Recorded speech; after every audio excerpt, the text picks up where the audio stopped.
But you got to have a good brand, and you got to be proud of your brand. And your employees need to be proud of your brand. And if you're not, and I know it seems like a real pain in the ass to make a change, but brand has never been more important than it is right now. Guess what the cheapest leads are that you get? Good morning. Everybody feeling good this morning? Good. I'm glad. I'm excited to be here. First off, this is pretty cool, so I'm glad you packed the room. They should have given me a bigger room I asked for. I tried to tell them. It ain't my fault. Anyhow, so who in here has seen me speak before? Raise your hand. Great. So we have a pretty decent room of people who have not seen me speak, so it won't sound like I'm repeating myself, so that's good news. Who in here came just to see Ken Goodrich? Don't raise your hand. I saw a couple hands raised. That's cool. I'm good with that. So my name is Chris Yano. I'm the CEO of RYNO Strategic Solutions. We are a 15-year-old digital marketing company for the home services industry. So I'm like an OG in digital marketing in this with the trades, HVAC, plumbing, electrical is kind of where I started. What's cool about this is today, we sit with about 180 total RYNOs. So started with my wife and I. She's the COO. I'm the CEO. Y'all know how it really goes. I just got the title. She really runs the shit. Where it worked out well was I'm very much visionary marketing sales. She's very much finance operations, things like that. Significantly better looking. But she does not do these things. She does not want to be out here. So I think I got her to speak at one event this year, which is part of one of our tasks. But it is fun to be here and be able to share with you guys because I've been working with contractors like yourself for 15 years of all shapes and sizes. And anybody who knows me knows that I have this heart for giving back all the things that I've learned. Everybody's like, why do you share all the information with your competitors? Because I am a rising tide raises all ships thinker. I'm an abundance mindset type guy.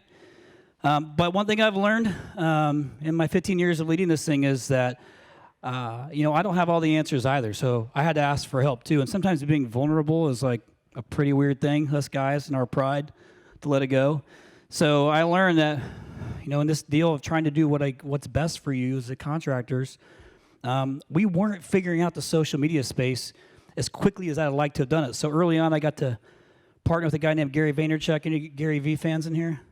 Cool. By the way, I texted with Gary this morning. He's at like another event here in Orlando, but he's a little butthurt about Aaron Rodgers with his Achilles injury from the Jets last night. But he taught me a lot about how to help, on the social media front, on how to help market y'all, because we weren't doing great at it. But I wasn't afraid to ask for help. That's the story, and he was able to give us some good guidance there. We have any podcast listeners in the house? Awesome. Thank you so much. I'm super proud of this. It's crazy. It was Gary's idea. I'm grateful that we did it. Goodrich was actually my first guest. I didn't tell him that whenever I got him to come on all those years ago. This was in 2020. I didn't tell him, but he came on and he crushed it. He's been awesome for the podcast. But today, it is the most downloaded marketing podcast for home services in the entire world. How cool is that? Yeah. What you don't know is it is a major pain in the ass to do it. It is a full-time job. It's getting 40 or 45,000 download streams a month. It's a monster. But I do it because I care about y'all. So I share a lot of the same things like I'm doing here and significantly more on that podcast frequently. It rolls out every Tuesday. So anyway, all of you that listen to it, thank you so much. Do I have any of my RYNO customers in the house? Raise your hand. Hey, thank you so much. Appreciate you guys. We're having a good year, right? Hey, does anybody else recognize that this year's been a real pain in the ass the first two quarters? Holy shit. Can you imagine having to be the guy that has to work with hundreds of contractors and deal with that shit? That's my world. You know what? But I don't mind it because I always will bet on myself and I bet on my team, I bet on my leadership. We have a lot of years of experience. So if I'm going to go to battle, at least I'm going to go to battle people who have some skill in this thing, who know the business. So what I at least want to share with you is some of the things that you can do, whether the market's good or bad, doesn't matter, but more specifically in this unstable market. I'm not going to say recession because I know we don't want to hear that shit. And you don't even have to buy into that narrative. But demand is down. And people will say, well, of course you'd say that, Chris, you're in marketing. No. You can go to Google Trends and search for yourself and look in each market to see what demand looked like. Now, let's get out of this mindset of 2021, 2022, when we all were eating good, right? That was a great year for the trades. Those were a great few years for the trades. Would you agree? We are essential what? We are essential businesses. We got put in the spotlight. I was so grateful for that. And I learned a lot through that phase of how to continuously help contractors grow, even when it gets more and more competitive. There's more money being spent by contractors than ever before right now. And there's more contractors spending money than ever before right now. That's very difficult to compete against. Did anybody in here feel that in the first 2 quarters? Awesome. Well, so here's what I want to do. Give you guys some things that don't cost you anything to help make you better. Is that all right? So first thing I'll ask you to do is just give me your attention. This is very simple. I don't take your time for granted. I appreciate you coming in here. I'm grateful. I'm going to make it worth it. We got it? Cool. All right. So this one is hard, like I said, but be vulnerable.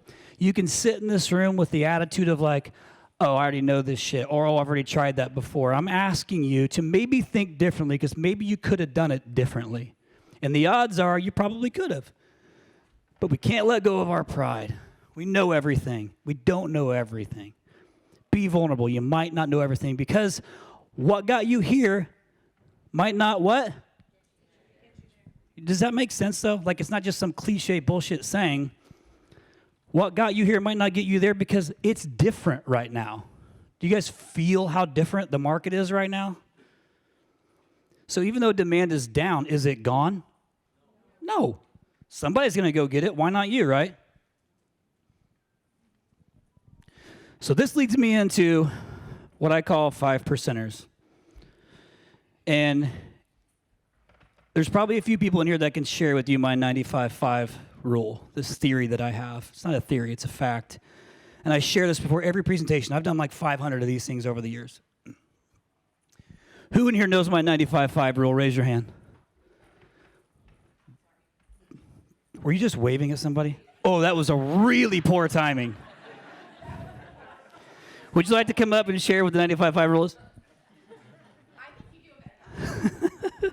That was really shitty timing. Don't worry, nobody's looking at you. It's all good. So she's going to walk out of this room at 5%, though, I guarantee you that. So here's what that is. 95-5 rule. So from all the contractors I've worked with over the years, we're talking in the thousands at this point. All the conferences I went and spoke at, I've attended and been a part of, myself included, as a participant. But we sit in this room. I mean, some of y'all are sitting crisscross applesauce right now to listen to this stuff. I saw you back there. Because you can't say Indian style anymore, I don't think. Did I say that? Sorry. But 95%, and this is the reality of it, and I want you to not be that, will sit in this meeting. You took the time to come here. You go sit in the breakouts. You go watch the main stage. You meet the people. You do the networking. You take the notes. You got all the ambition in the world. But then you go back and do what? Nothing. And you know the answer. You see what I'm saying, though? Like, how frustrating is that? And sometimes it's because, no different for me, you go back and all the shit that you were just gone for days just piled up. And if you don't have good leadership and good people to help you, who's going to do it? You got to go back and get to work, and then you fall right back into the same routine, and you do nothing with what you had. Ambition without action is useless. So be a 5%er, please. That's what I want you to hear from this. Is I'm going to give you things, and you just take one. I promise you, there's going to be one thing in here that you are not doing, and you can go back and you can implement it, and you don't have to spend any money to do it. Will you guys be all right with that? Can we be 5%ers when we leave here? Can y'all do me one favor before I actually jump into this? I want everybody else to know around us to be super jealous that they didn't come into this room. So on the count of 3, we're just going to give a big yee-haw, okay? You ready? Wait, we can't in Florida. Can't do that. It's like a Texas thing. Let's just say, woo! We got it? On the count of 3? So let's see, rock, paper, scissors, shoot. Let's do 1, 2, 3, woo. Got it? 1, 2, 3. Woo! There we go. KJ, was that good? All right, we've got the KG approved. Thumbs up. Cool. So I want to get into this whole thing about just the battle that we're in. Now, this particular slide says, how do you prepare for battle? The reality is we're already in the battle. So what I like is I talk to so many people, and they've they put themselves out there, and they're doing all the things, and they're taking the pictures, and they're doing all the stuff on social media. But behind the scenes, they're faking the funk. So I found this cute little GIF here that made me laugh, and I thought, I don't want to be this piece of shit. And I don't want you to be this guy. He's faking. Look at him dancing around. Bam. We don't want to be those people. There's actually a lot of contractors that are kind of like this right here. And sometimes it's just because they don't know how to go and take the action or the steps to do it. I want to be these guys. I want to be the 300, methodical, ferocious. They plan, consistent training. They get after it. There's no lose mentality. That's what I want to be. Is that not what you want to be? Yes. That's what you have got to get in the mindset of, is to be that. You have to. So let's take it back. Do you know that you all are in the entertainment business?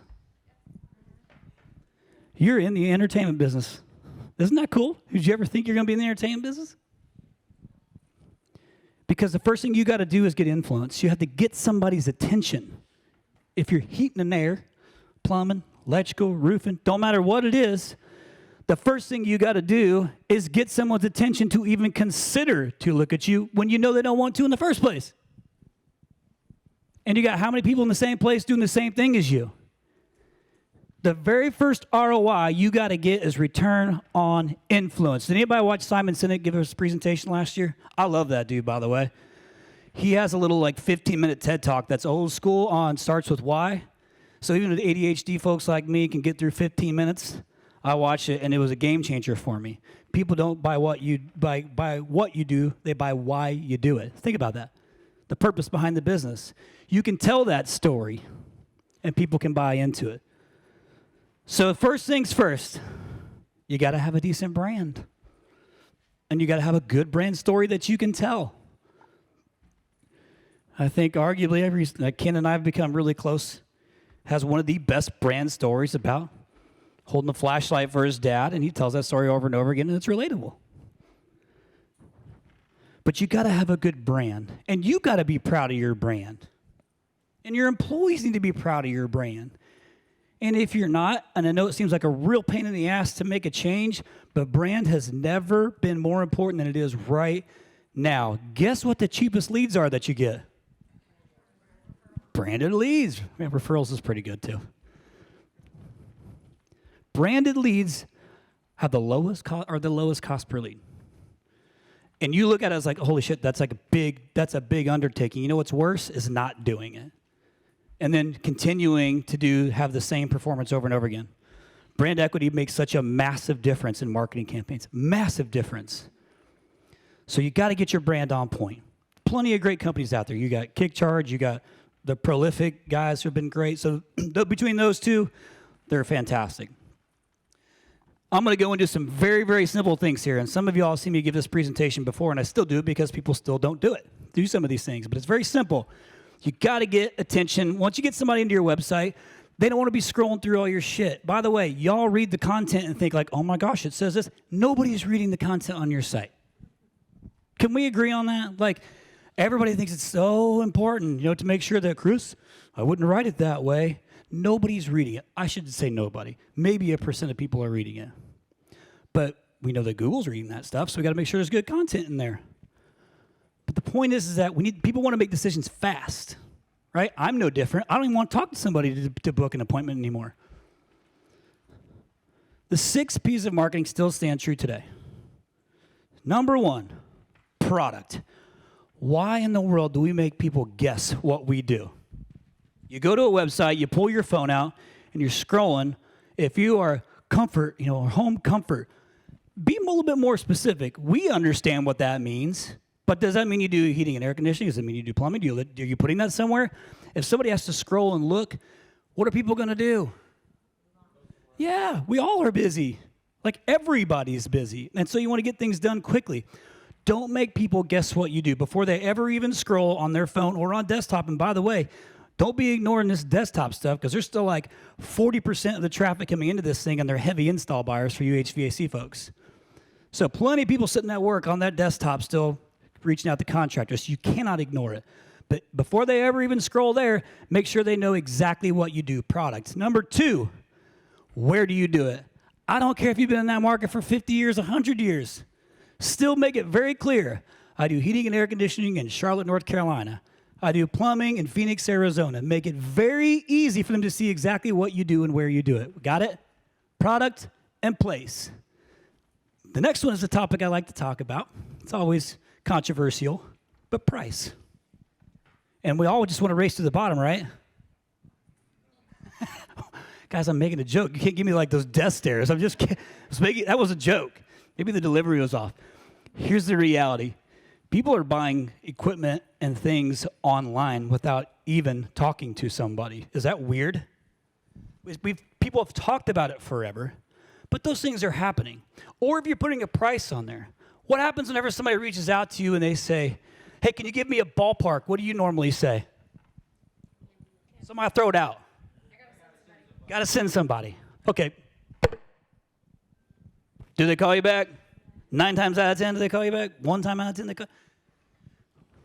If we know that you say, I got to send somebody out there, and people aren't calling you back to do business with you, why not at least give a starting from cost or something to give them an idea? Clearly, you got to know because you got to go out there, you have to evaluate the situation. You got to do I get it. I understand what you're doing, but you got to get in the damn house to be able to do it. So there's different ways you can use price. And by the way, if you're going to use it, you got to have a specific strategy for it and a process in place for it to work. But some use it successful. I'm not telling you to or not to do it. I'm just saying it's an option. So we got product, place, price. The next one applies to everyone, and that is promotions. A promo does not always need to be a discount or a savings. It can be financing offers. It can be speed to service. That's important. If you're a garage door business and somebody's leaving in the morning and they hit the door, I may or may not have done that twice. It's the clicker's fault. The fucking clicker didn't work right. I tried to open the gate, garage door closed, not my fault. But I'm not leaving the house with my garage wide open. So I'm going to try and hop on real quick and find somebody to come and fix my garage. I live in Phoenix, Arizona. It's still in the hundreds right now. It's still hot. Had air conditioner go out. I need somebody to get there and get it fixed before I get home. It's too hot. I want somebody who can get to me fast. So if you can put same-day service, next-day service, as long as you legit can do it, by the way, do those things. People want to know, what can I save and how quickly can I get you out to the house? If they can mentally check that box, we're good. If they can mentally check the box, if they've got that thing solved, they won't go to somebody else. Promotions are easy. Make it easy for them to click and do scheduling with you. If you're using Schedule Engine, you're using the scheduler, whatever, people are loving using the online schedulers without talking to you. So take advantage of those tools because they work. And if you don't use them, I promise you, you're losing business. 5, people. Make sure, regardless of whatever digital marketing company that you're using or marketing company that you're using or in-house marketing coordinator, whomever it is, make sure that they know your industry.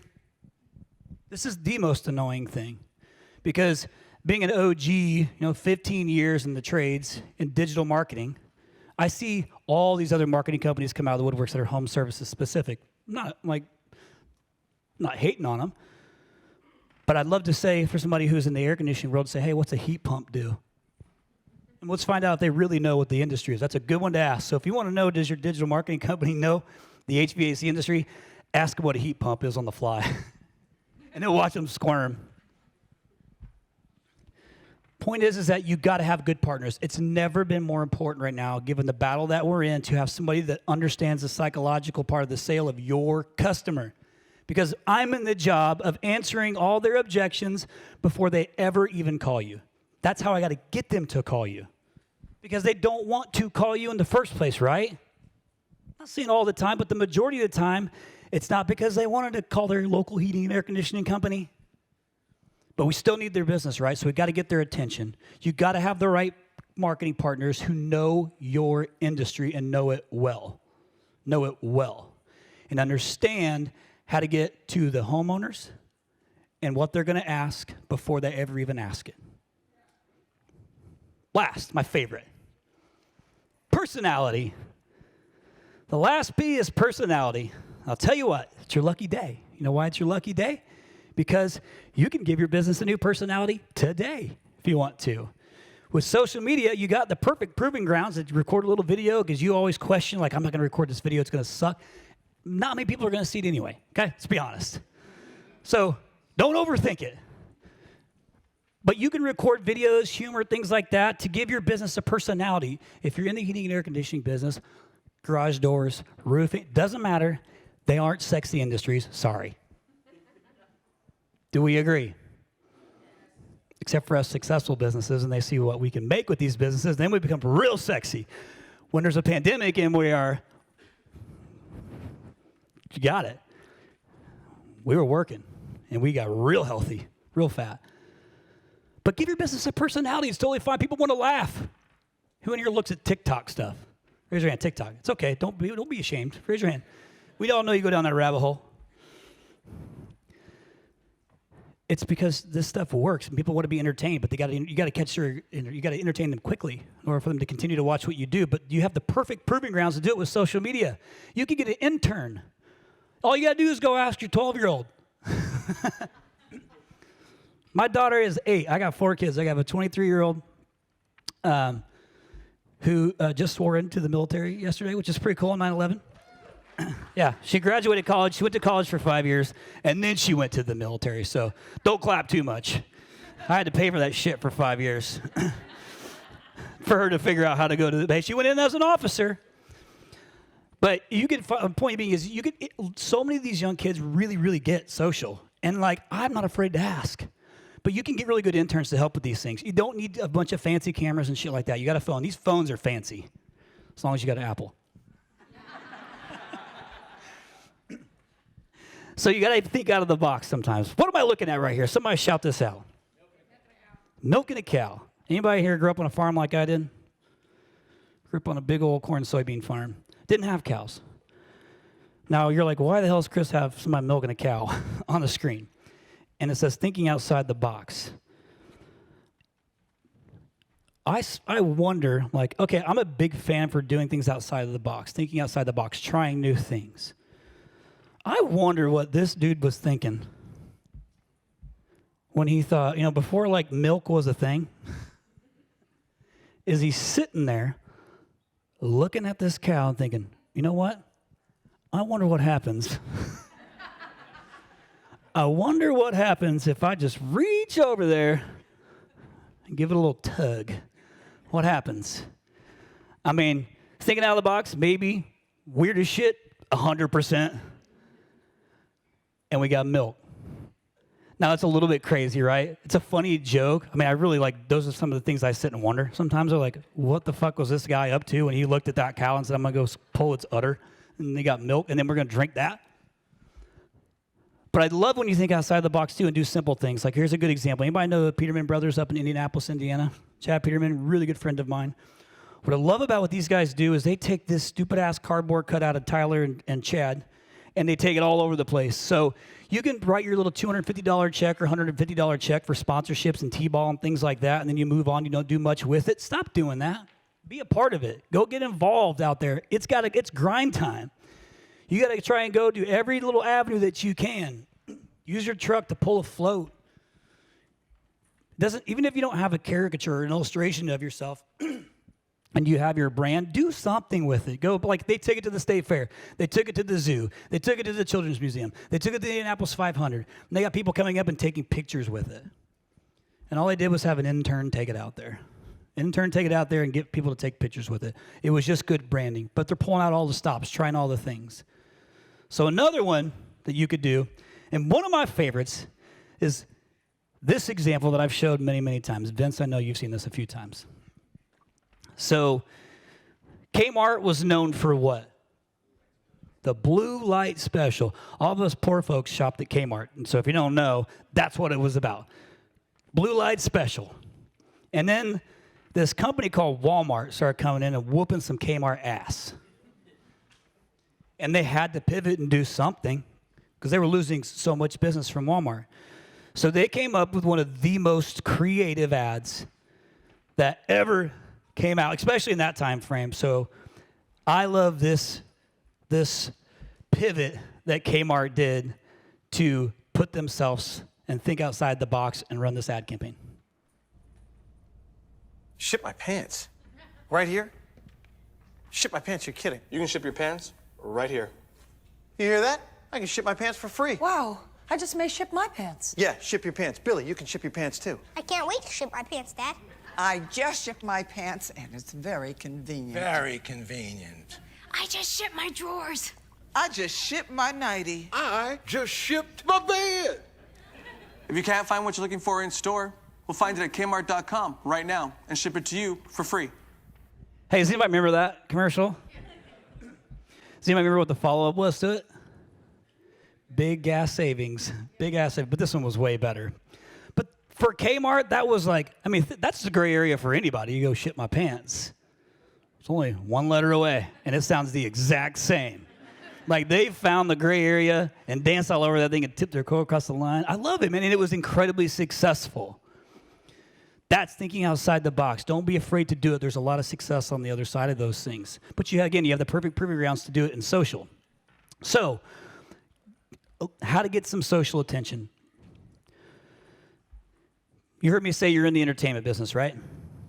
Like it or not, that's what you're in. You need to try and entertain someone, get their attention. One of the key things I learned from Gary Vaynerchuk was we have to do two things, like two major things. There's two pillars in the social space. And if we can nail these two things, we can get the attention that we need, which will bring in the business that we need. All right? You either need to entertain someone or educate them. But if you can do both, it's the perfect storm. So think about short form video right now. You got like 3 seconds before somebody scrolls, if that, but you can do some funny stuff. Hey, has anybody ever jumped and hit their head on the garage door before doing out? Yeah. I can't be the only one. Somebody else raised your hand. Like, somebody else did that too, right? I did that before. I didn't, like, dent the door like that, but I for sure did it. Everybody jumps over the laser. And you turn that video into a garage door repair.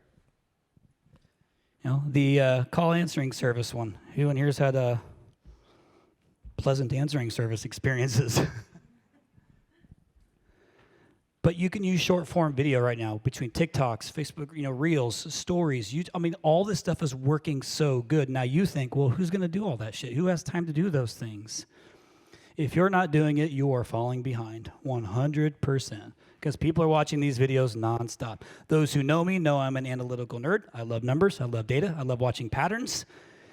And this stuff works. It was a pain in the ass for me too, if it makes you feel any better, to figure this out and then go hire a team to do it. No offense, Ryan. But it works. So you don't have to, don't overthink it. That's what most people do. They'll record something and you think, oh, I sound stupid, because everybody's voice sounds weird when you hear it back. After a while, that goes away. But if you don't want to do it, have somebody else do it. One of your salespeople do it. But record something simple. But don't be salesy. Educate with it. Be funny. It's okay to be funny. Or give seasonal tips or whatever it is. But use short form video more. And don't overthink it. By the way, you can outsource this to other companies too, and it's inexpensive as well. I know I told you I'm giving you free shit, but that's something that you can either do in-house. If you don't want to do it in-house, there's some of these other companies that will do these things for you. Like, you can record the videos, send it to them, they'll chop it up and do all the posts for you, and it's very inexpensive. When I say other companies, I'm not saying me. Other companies can do that are cheaper than me doing it. But take advantage of those things. So here's some examples of some things that you can run with.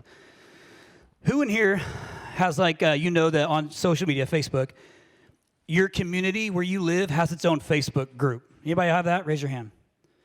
Most of us. I have it too. And then you've got your local contractors that everybody tags in this thing when they say, who does AC repair? Had they just done a little search, they would have actually found the answer already, but nobody wants to do that. They just want to type it in and search for it, or make the post and ask for it. But get involved in those groups. It doesn't cost you anything but a little bit of your sweat equity, your time. because those are really good referral networks. So get involved in your community Facebook groups, and if you can't do it, get somebody from your team to do those things. Reviews are easy to post. Everybody posts it, but it's still good credibility. I'm still a fan of making those posts. Education is always good, whether it's seasonal maintenance, whatever it is that you can educate somebody on. Not sell them, educate them. Education is what makes the sale. Got it? Cost-saving tips are always good. You know, I'm a big fan of jokes and humor. Community service. I don't know about any of you guys. I don't expect you to know this about my business, but the one thing I committed to in the beginning that I still do to this day, 15 years later, with all these employees, is I still, one day every single month, I shut the office down for 4 hours, and my team goes and does community service somewhere to give back. I don't brag on you. I'm telling you that, and I hope you do something similar. I'm a big fan of giving back. This world certainly needs it right now. But it's also really, really good for, I heard somebody tell me that doing good is good business. And I like to be able to share these things not for the purpose of marketing, but to encourage others to go and do those things. But it tells people what my business is about, the DNA of our company. That we're not just about selling you something, we're also about giving back. And I've done it for 15 years, so I can't just be making it up, right? 15 years. If you looked at my P&L, you would shit your pants if you saw what I spend for employees to do absolutely no execution whatsoever on campaigns for 4 hours once every single month. But the turnover in my business is very, very low. And we have a really good brand, and people feel good about those things. And I feel good about those things because you got to love your why that much. Why am I doing this? Sponsorships, like I was saying, get involved in them, but don't shy away from getting a little bit more involved. Don't just write the check and get the little trophy and the plaques and all those things. You know we all get hit up for it all the time. I get it's only $250, but send somebody out there to do something with it. They all got parents that are there. Then you got to pay attention. This is probably one of the most important things. I spend a lot of time in this space, and I have, I think we've had a little over 20, almost 30 of our customers acquired in the last 2 years. A lot of acquisitions going on, right? You guys know that. M&A space has been very busy. I've been very much a part of it, from the PE level of working with the private equity companies and their brands. So multiple facets I have to work through this strategy-wise. But we always got to know who we're competing against in the digital space. I got to know who my competition is in the market. And so do you. You may think you know who it is, but who are you really competing against online? So if demand lead is low, and I want to get a piece of it, I better come up whenever somebody does a search for AC repair, garage door repair, plumbing, drain cleaning. I better come up at the top, or at least somewhere towards the top. But you got to know who you're competing against, because then maybe you go and take a look at what they're offering as well, and you kind of pivot on your offer a little bit to make it a little bit unique. So normally what I would show in this slide is show you what total search volume looks like, so you can see for yourself how many people are actively looking for exactly what you do, but with no business name in mind. That way you know, and you can see with your own eyes, okay, great, there's still people that are searching even in the slow months. There's still a decent chunk of people looking for companies with no name in mind. Why can't that be you? And then you want to know, well, who else is coming up? Who are my competitors that are coming up? They're taking that from you now. That's the stuff that gets me jacked up. Like, who? Because then you say, oh, well, that company sucks. There are only like 10 people in that business, and they do a shitty job. Google doesn't care. I mean, that's the reality, right? So, but you got to know who you're competing against. So if you scan this little QR code here, here's what happens.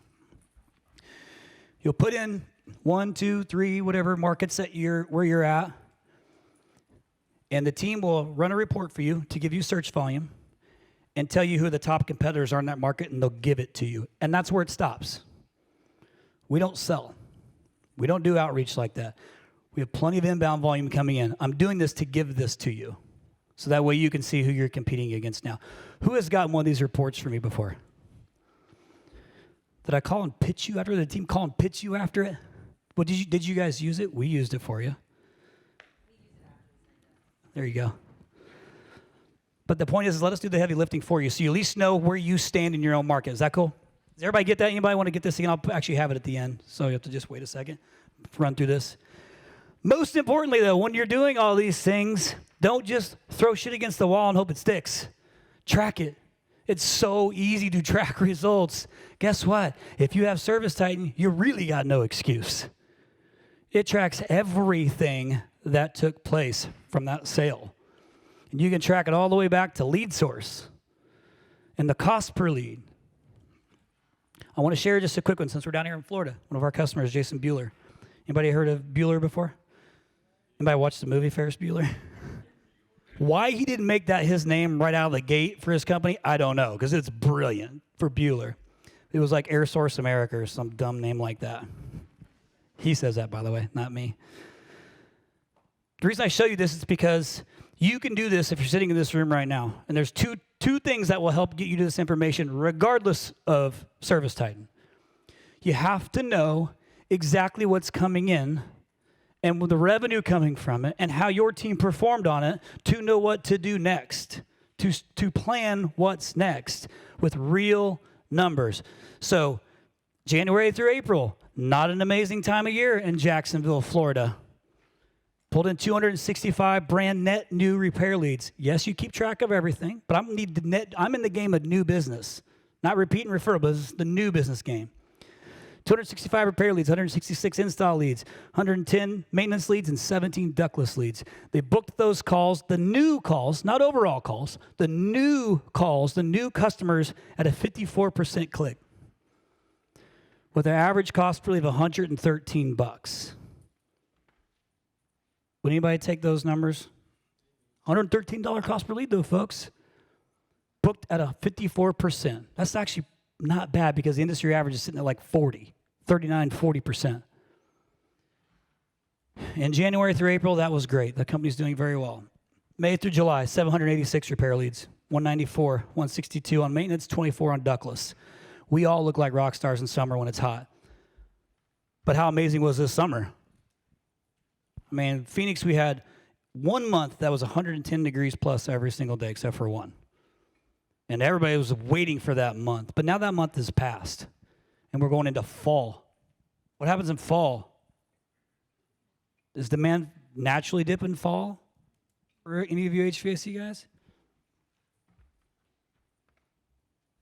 But you can see exactly what opportunity came in for every single lead. And all you need is a call tracking number and a human being to listen to it. And once AI is completely ready, that will do the job for you.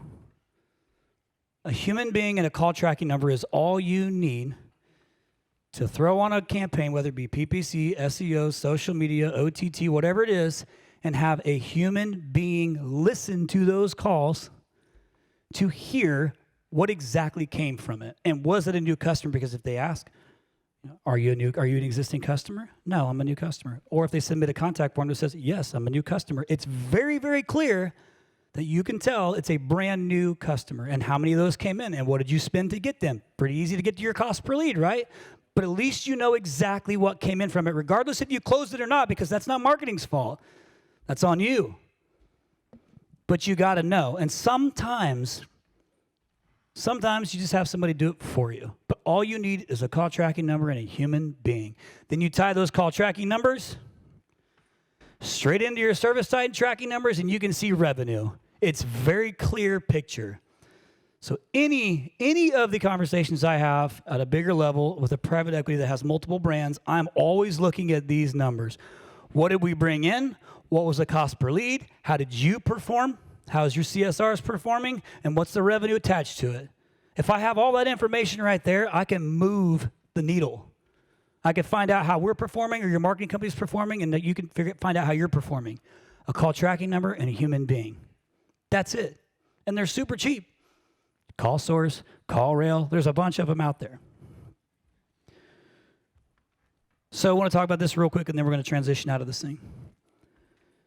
Who in here has more than one person answering their phones right now? More than one CSR, raise your hand. Who in here has a lot of turnover in the CSR role? It's okay. It's majority do, just so you know. It's because we don't treat them right. That's the person who's handling all of our calls. Whenever all that money that we spend that are coming in, and we all know it. We all know that we should pay attention to them more and more frequently, but we don't. If you are a leader in your business, manager in your business, and you're responsible for this, this is the easiest fix for you without spending another dollar. This is the easiest fix for you. If you just have them listen to their own call sometimes because you got a human being and a call tracking number, that can start to fix the problem, but you got to do it consistently over and over and over again. Those are the simple things that you can do. There's plenty of options out there for CSR coaching and development. Plenty of options. And what you think you're going to save is significantly different than what you would have made had you just fixed it. You just hired somebody to train them and hold them accountable. It's the number one thing that I see where people just neglect it. I see everybody's booking rates across 700 contractors. I see everybody's booking rates. And I listen to your calls. You ever listen to your own phone calls? Does anybody here ever listen to their own phone calls? And then you walk away and you want to punch someone square in their face? Because I do, frequently. But that's what we have to hear to know what are our homeowner, or what's the consumer experiencing? Like, tighten the ship. Get this fixed. This is the easiest one to fix. And if you treat them right and you continue to train them and you also praise them for good stuff, you don't have as much turnover. Care about these people. Without them, you're in deep shit, or you're answering your own phone again, and we don't want that. And then the answering services. You got to make sure you hold your answering services accountable. Who in here uses answering service for after hours or rollover events? How many of you would like to punch them square in their face? Raise your hand. Yep, right there with you. Especially because after hours leads close at such a high rate and have higher revenue attached to them. Like, we're missing the boat on it. So did a podcast with a company called Nexa that I've been really pleased with. For anybody who knows, we've had to choose the least shittiest option for way too long in regards to answering services. I know that Ken uses them, but there's quite a few that have been using them, so I test them out for like 6 months. I'm very pleased with this company called Nexa. They sucked before I used them, and they were garbage, and I told the guy that's leading it now, who's very great. But I'm just looking for somebody to be good, right? We don't even need them to be great. We just need them to be good. So that way they can close these leads for you, because I want that for you too. We all spent money and time on it. These answering services really don't care, so they butcher these leads coming in. The last thing I'm going to talk about is just your people. I learned the hard way. We have quite a few employees. I learned the hard way on you don't just have to throw bodies at problems, and especially if you're trying to be cognizant of your cash flow and your expenses. You can't have more people. So this was one thing that Gary had talked to me about, and then one of his team shared this video with me to share in a presentation, and I think this hits the nail on the head. There's a basketball game being played, and it's a 5-on-3 game. The 5 players on our side are me, you, other Tyler, D-Rock, and Andy K. Well, stay with me here. Me and Andy K can play a little bit. The other 3, the people we're competing are LeBron, Kevin Durant, and Carmelo. To a game of 50, full court, what do you think the score of that game would be? Me, you, other Tyler, Andy, and D-Rock against LeBron, Durant, and Carmelo, and they really tried. To 50, what do you think the score of that game would be? I think that we would lose 3 to 50. But I think Good. 3 points. Okay, very good. That is the single biggest problem in our company right now. There are way too many fucking people at Vayner and way too many people out there in the world that think you solve things and win by throwing people at them. This is a talent game. You don't need 6 more people on your fucking team to get the work done. You need to have better fucking players. Talent is part of the equation. That's it. Everybody wants fucking more people on their team. How about fucking stepping up? Can I get an amen? Ain't that the truth? But it's so hard to find, right? But sometimes having better players is the better answer. Sometimes you have to create those better players, and that's on you. So I'm going to go ahead and bring Ken up on this now. What we're going to do is I want to ask him a couple of questions, and then I'll open it up to a couple of questions because we only have like 10 minutes. We'll probably go over a little bit if that's okay with you guys. Even though I started early, but I'm going to go ahead and bring up Ken Goodrich. Ken Goodrich, chairman of Goettl now. Come on up, my friend. Chairman of Goettl. Hello, Mr. Chairman of Goettl. There you go. Chairman. Chairman of Goettl. So what I thought would be kind of cool here, too, is Ken and I have these conversations frequently just about when we're in a market or an unstable market, or you're talking about recession, or just business in general. Like this, when we talk about guys that prepare for battle, he's in the 300. Anybody that knows his business or knows Ken knows, like, this dude has built some monsters. He's taken broken companies and fixed lots of them. So knows how to get it done. So I thought, you know what, let's go ahead and bring Ken in, because we've had a lot of these conversations, just me and you. We've had him on the podcast. But I want to ask you, the first one is, before I get into the questions, is we were talking about alternative things that you could do in business to set yourself apart as an HVAC or plumbing company. Like, what else can you do differently than everybody else? And so you guys just made an announcement. Goettl just made an announcement about a new partnership with Smart AC. So people have been asking me, what is this Smart AC stuff? Because I get pitched shit all the time. But the Smart AC stuff, you guys made an announcement on it. Why? What was appealing to you about it? And why did you think this was a good move to make, or a good move for Goettl to make to set you guys apart? What is it? Hey, let me ask you something first. Do these white pants make you look fat? No, it's the double chin, but whatever. This is a Tommy Boy thing. You had shorts on yesterday, and I was like, put pants on, for crying out loud. I think there's a couple reasons why we went out and made a big investment in partnership with Smart AC. I think the number one was because we have really focused on our club membership programs. And I got to tell you, this whole line of discussion today can be very easily remedied if you get your culture of your business really driving towards a place where you only do business with people that are in your club, and you really make that an important part of your business, and you learn to scale your labor such that you can manage large amounts of club memberships. But we got to a place where we couldn't. We got a place to where we had, tens of thousands of club memberships, and we just couldn't staff the promises that we made to the customers to get them on the club program. So we went through quite a journey to figuring out, what should we offer in the membership and how do we approach it. And then, I've been very interested in the technology piece of the business, because I know that technology drives value for companies. And, we're all in the business of building shareholder value. And technology really adds to that, certainly in the investment community. So we had the challenge of the club memberships. We had opportunities with technology to solve some of that. And so, we went out, and I had been for many years kind of beta sites for many of the monitoring devices in our field, because I knew that eventually we'd have to get to a place where we have to do maintenance on demand as opposed to regular interval maintenance, especially on the newer equipment. But most of the monitoring devices were more complicated. We didn't have techs that could even put a lot of them on. So then we found Smart AC, which is a very easy device to install. The device can be installed even by the homeowner. But now we have more of a on-demand maintenance system, we're checking your system 1,000 times a day through our tech. One, it's a big differentiator between you and your competition.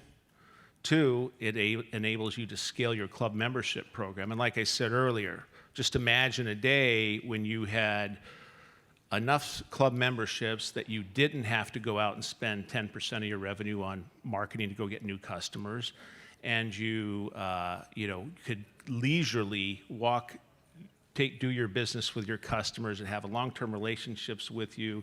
You tell them what they need, they agree, they pay, we move on with an easier, more predictable, more scalable business. Got it. So just something else to set you apart, but also makes your customers more sticky. What makes them more sticky? By the way, I think the most important part of a device like Smart AC is the customer's got your logo on your phone and is communicating with you anytime that they want, which is a departure from the typical model. Yeah, but it was the easiest installation, which is because normally it's been too cumbersome, right? But this is like a 10-minute install for a technician to go do a DIY style, right?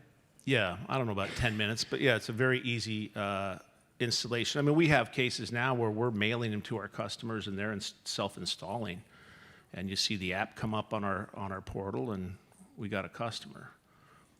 Got it. Well, I know if anybody's gonna, I think the Smart AC guys have a breakout. Maybe tomorrow it is or something. If you want more information on it. And just know this though, I've done all the research for years. I've been on this project, trying every device on my house. I mean, my mechanical room in my house looks like NORAD with all the wires and stuff that I got in it, but because I wanted to make sure we made the right choice. But I did all the work. It's the right choice. Got it. So for the sake of time, I'm going to skip right to the next one too, and then I'll probably be able to get 2 questions out of the audience. But in an unstable market, when you feel like demand is low, do you say, hey, we pull back on marketing too, or do you keep going? What's your thought on that? Well, it just kind of depends on the situation. However, no, do never pull back on marketing. I've been a proponent for decades of this business requires 52-week-a-year marketing and 52-week-a-year recruiting to stay stable and grow. So no, I wouldn't pull back on the marketing. I know that in one case we had a venture back in 2008. It was 2008 through 10, which is some really trying years, and everybody, I had sold some businesses and we were on an earn-out, and we got to keep whatever we had increased the net profit over 3 years, which was a big number. And so when everybody was retracting, like right now, they got scared, I just came in and put the throttle full forward and put another $1 million in radio. And we just went after it, and we took the business. We're the only ones who thrived. We were growing at 35% a year during the Great Recession because we didn't cower. Anybody else hot in here? Good grief. Now that said, I would say this too. Okay, so we know demand is down. Demand is down. First quarter for us was, we're kind of figuring out what's going on, and then we started diving into our current operations and leaning up and looking, okay, where can we find money? Now, these businesses traditionally are very sloppily ran, mine included. You're growing fast, you can't keep up with it, you don't have the technology, you don't have the staff knowledge to really be tight every second, and so there's a lot of waste inside these businesses. Start looking in. Unapplied labor. Unapplied labor is more cost than your net profit every single year. Go start digging into that. Make sure that get your guys booked out weeks ahead, and you try to plan their day so they're billing 6-8 hours a day instead of you wait and see what happens in the morning and you send them out and you pay them for 8 and they work for 2. Things like that. There's so much money inside these businesses. Start drilling inside your overhead. Our new leadership team and our new CEO, Jake Gress, they came right in and said, it's time to tighten up, which has not really been my nature over the years because I've been a growth guy. But so they really started to tighten up, and things like, we're not going to let the managers just keep hiring techs and turning them over because they're not paying attention to them. We're going to get a staff level and we're going to keep it at that. And the manager's obligation is to learn how to work with the team they have and motivate and lead the team they have instead of continue this costly process of turnover, for instance. So there's all these places inside the business that when your sales are retracting, you can dig right inside your P&L and find a lot of opportunity. For us in that scenario, right now we're pacing our best bottom line year in the history of the company right now. But our sales are flat year over year, but it's because we're driving inside the business and working on the efficiencies. Perfect. And let me say one thing. This is how it goes, by the way. So listen, if there's one thing that we've done over the years that I think has been a gem for us. And so we have what we call our Vital Factors meetings every month, every branch. And we go through this routine, we go through the numbers, we go through our initiatives, go through our business improvement projects, we go through any frustrations we have that we want to get fixed, sign projects, things like that. But one thing we started years ago that's really helped is everybody in the meeting has to come away with at least a $500 savings inside the business, at least a $500. And at the end of the year, you can have a contest which say the person who saved the most money is going to get a bonus or such. But if you have everybody in your team looking at the mindset like, hey, instead of buying tires over here, I switch to this, we'll save our 500. Or, we figured out that we didn't need this extra part-time labor because we tightened up how Service Titan worked or something. Everybody in the whole company needs to be focused on optimizing the overhead spend. Got it. I'm going to take one quick, what's up? Just yell really loud because I can't get to you. What's the tension between doing new things and keeping consistency? Kind of like making sure the ship's going the right direction, but making sure the ship's not sinking. So I think it's in our nature, us entrepreneurs, that we always go for the next shiny thing, right? And what I learned out about myself a long time ago, so I put together people who will keep the consistency and they'll keep the thing together while I'll run around and flail around and wave my hands and chase something shiny. So you got to set your system up so it does that. So our foundation is blocking and tackling. What we talk about is blocking and tackling every single day. And then if I or my other executive team come up with some innovations we want to add, then the operational team will start to meld it in carefully, not like I would do it, where I just say, do it tomorrow, but, and be thoughtful about it. But you follow me? It's kind of a mixture of both, but the machine has to be steady and consistent every day. Got it. I know it's hot. You guys want to go? Ken, you have another presentation coming up too, right? Is it tomorrow? Yeah, I got a couple tomorrow, Okay. yeah. And by the way, Ken is super approachable. So if you guys see him walking around, come up and ask him all the questions. Even though he might not look like he likes it, he loves it. He loves it.